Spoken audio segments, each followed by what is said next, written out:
वसुदेवसुतं देवं कंसचाणूरमर्दनं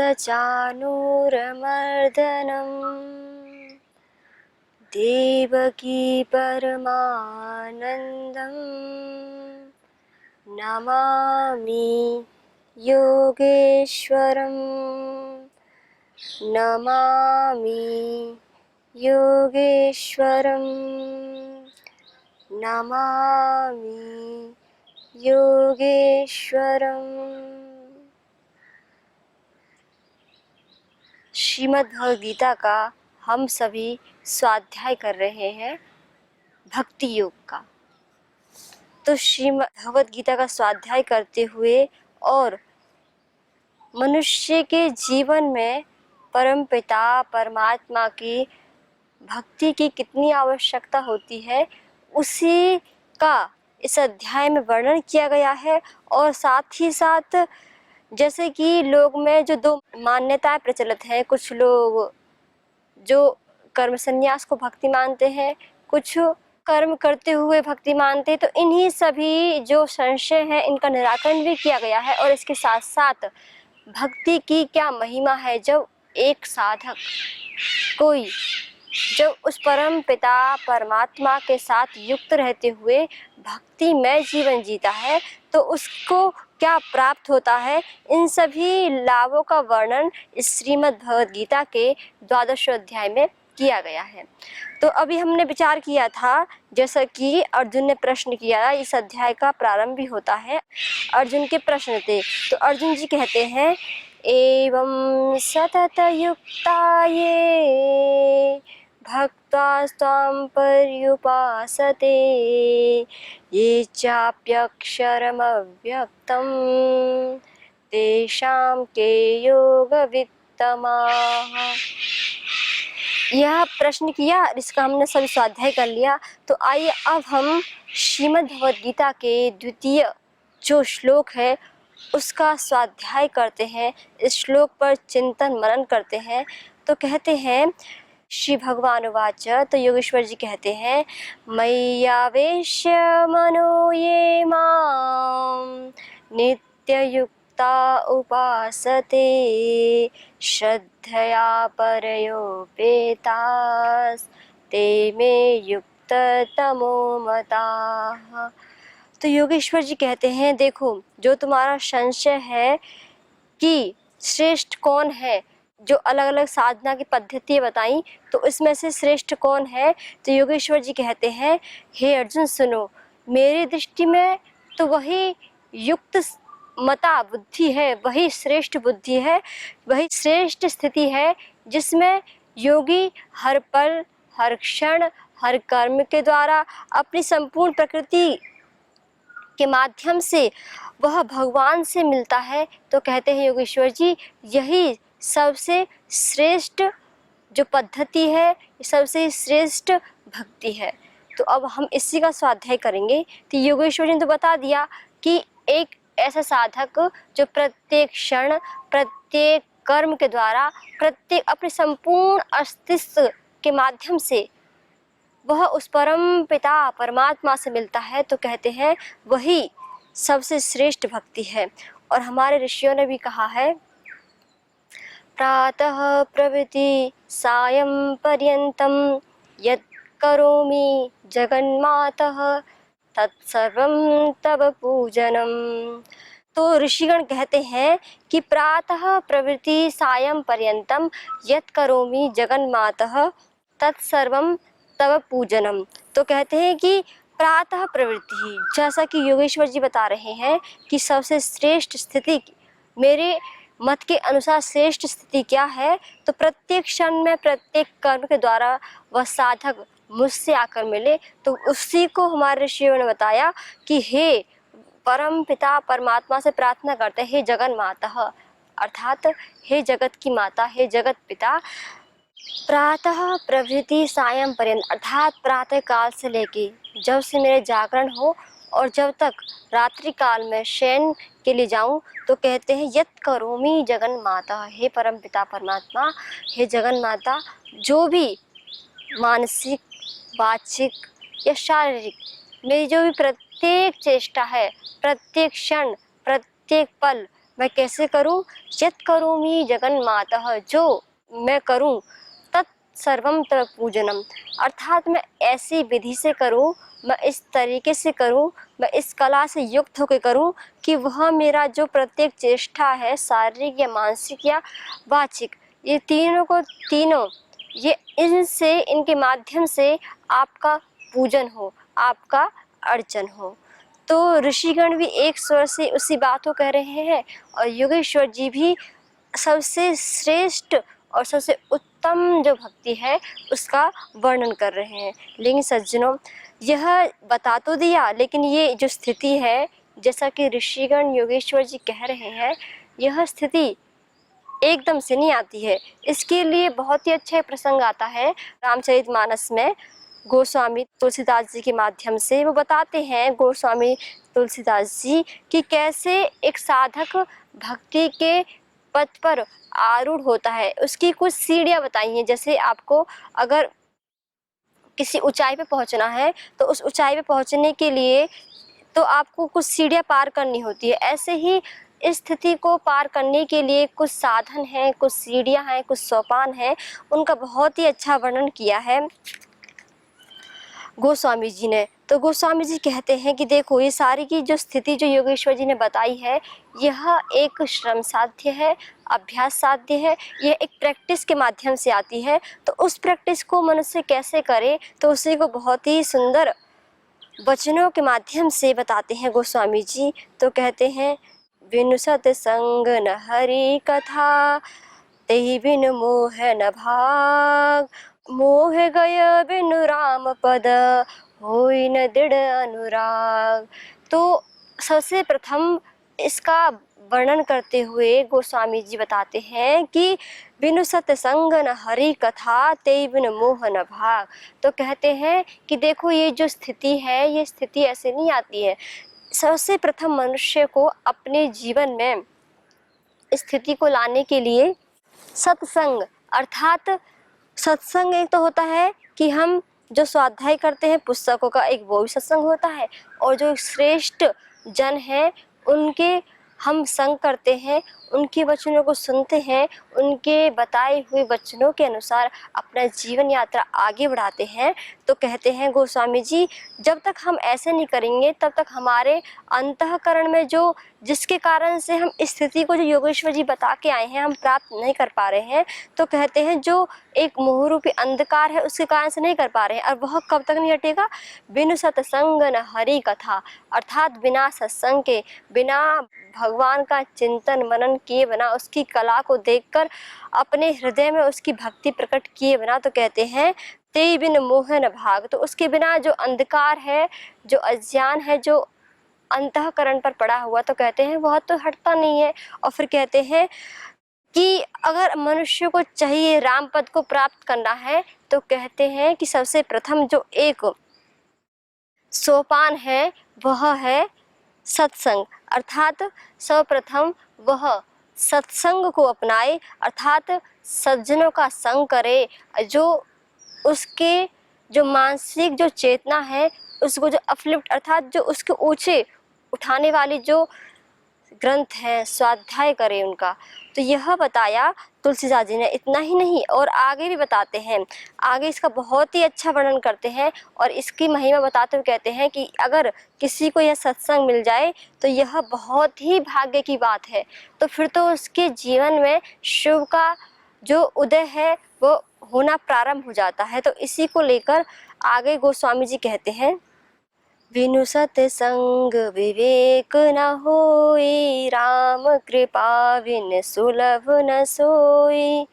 सतसंगत मृदु मंगल मूला, सोई फल सिद्धि सब साधन फूला। बड़े भाग्य पावई सतसंगा, बिनहि प्रयास होवई भव भंगा।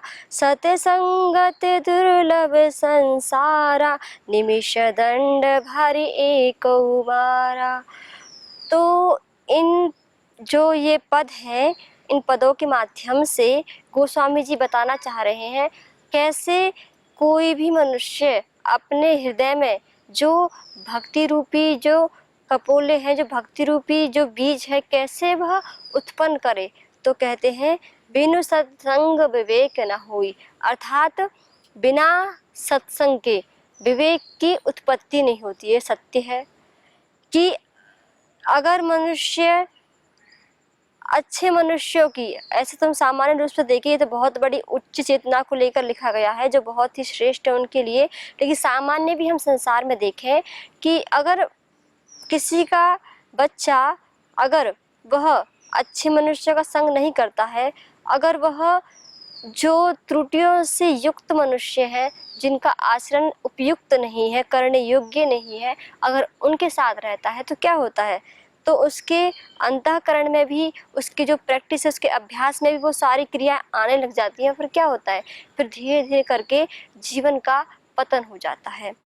तो एक बताते हैं कि अगर मनुष्य को सर्वप्रथम अगर अपने हृदय में भक्ति रूप जो बीज है उसको प्रस्फुटित करना है, उसको उजागर करना है, तो सबसे पहले भी गोस्वामी तुलसीदास जी ने वर्णन करते हुए मनुष्य के जीवन को उठाने के लिए, उच्चतम बनाने के लिए सबसे पहले एक ही पद रखा, वह क्या कि बिनु सत्संग विवेक न हुई।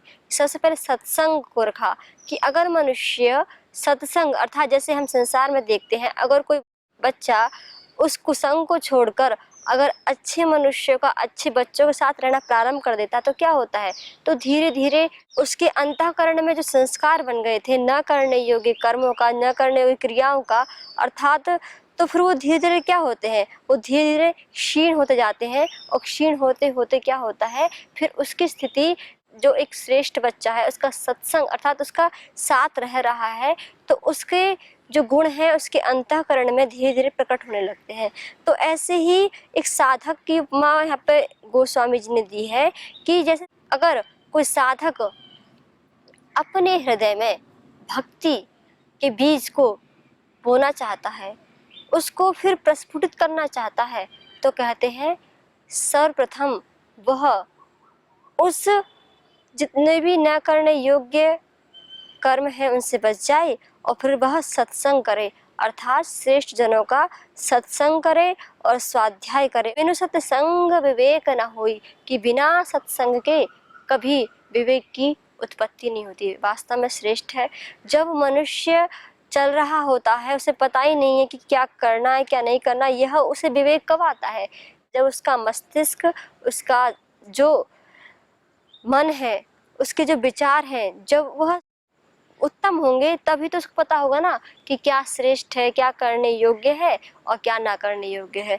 तो इन सारी क्रियाओं का ज्ञान उसको तभी होता है जब वह सत अर्थात सज्जनों के साथ रहता है। एक तो यह अर्थ है, और एक अर्थ बहुत ही अच्छा बताया है कि यहाँ पे सत्य पद से लिया गया है, जैसा कि योगेश्वर जी आगे बता चुके हैं श्रीमद् भगवद गीता के 2वें अध्याय में, ना भावो विद्यते सतः, कि सत्संग अर्थात उस परम पिता परमात्मा का कभी अभाव नहीं है। अर्थात यहाँ पे सत्य से लिया गया है कि ऐसी एक अव्यय नित्य सद वस्तु, वह कौन है, जो नित्य निरंतर एक रस है, वह परम पिता परमात्मा है। तो उस परम पिता परमात्मा को कहा गया है सत्य, कि जो सदा निरंतर एक रस रहता है, और उसका जब मनुष्य सत्संग करता है तो कहते हैं तब विवेक की उत्पत्ति होती है। तो कहते हैं इतना ही नहीं, तो बोलते हैं कि देखो ये जो मिलना मनुष्य को, ये सत्संग अर्थात श्रेष्ठ जनों का संग मिलना, श्रेष्ठ जो ग्रंथ है उनका स्वाध्याय करना, यह इतना सरल नहीं है। क्यों? राम कृपा विन सुलभ न सोई। तो कहते हैं कि देखो ये हर किसी को तो उपलब्ध नहीं हो पाती है। देखो संसार में आज कितने ऐसे मनुष्य हैं जो विवेक से युक्त है, अर्थात जो सत्संग करते हैं, अर्थात जो परमात्मा से युक्त होकर रहते हैं, या कहें जो इस संसार में उच्च स्तर की जो चेतनाएं हैं उनसे युक्त होकर रहते हैं, या जो फिर कहें जो श्रेष्ठ, जो हमारे जीवन को ऊपर पहुंचाने वाले अर्थात हमारे जीवन को उच्च स्तर में लाने वाले जो ग्रंथ हैं उनका स्वाध्याय करते हैं, ऐसे कितने मनुष्य हैं। तो कहते हैं तो यह हर किसी को उपलब्ध नहीं है। तो यह कहते हैं राम कृपा बिन सुलभ न सोई, और यह भी तब होता है जब किसी एक परम चेतना में जो स्थित जब कोई गुरु मिल जाए या कोई उच्च चेतना से युक्त व्यक्ति मिल जाए। फिर कहते हैं यह भी तब होता है जब उस परम पिता परमात्मा की कृपा होती है। तो ये राम कृपा बिन सुलभ न सोई, जो ये सत्संग है ना, कहते हैं गोस्वामी जी कि ये बिना उस परम पिता परमात्मा की कृपा के सुलभ नहीं है। और फिर आगे बताते हैं सत्संगत मृदु मंगल मूला, कि सत्संगत मृदु मंगल मूला, कि जो सत्संगति अर्थात जो सत्य का संग है, कहते हैं वो क्या है, मृदु, बहुत ही कोमल है, मधुर है। और कहते हैं मंगल मूला, समस्त जो हमारे जीवन में मंगल होते हैं उनकी मूल है, अर्थात उनकी जड़ है, सत्य है। जब व्यक्ति अपने समस्त जब क्रिया से वह परमपिता परमात्मा से मिलता है, अर्थात कहें जब वह श्रेष्ठ जनों का आचरण करता है, उनके सत्संग उनके साथ रहता है, उनका आचरण करता है, उनकी बताए गए मार्ग पर चलता है, तो फिर क्या होता है, तो फिर अपने आप से मंगल होने लग जाता है। अमंगल कब होता है हमारे माध्यम से, जब हमको जब विवेक नहीं होता है। और विवेक कब नहीं होता है, तो ये गोस्वामी जी बता चुके हैं, सत्संग का अभाव है। और फिर आगे बताते हैं कि ये समस्त मंगल का मूल है, अर्थात शुभ का फिर उस मनुष्य के जीवन में फिर शुभ का आना प्रारंभ हो जाता है, अर्थात ये समस्त मंगल का मूल है। फिर यह जब उसके जीवन से सब दोष हट जाते हैं तो कहते हैं स्वतः ही मंगल आएंगे, अर्थात उसके जीवन में शुभ शुभ होगा।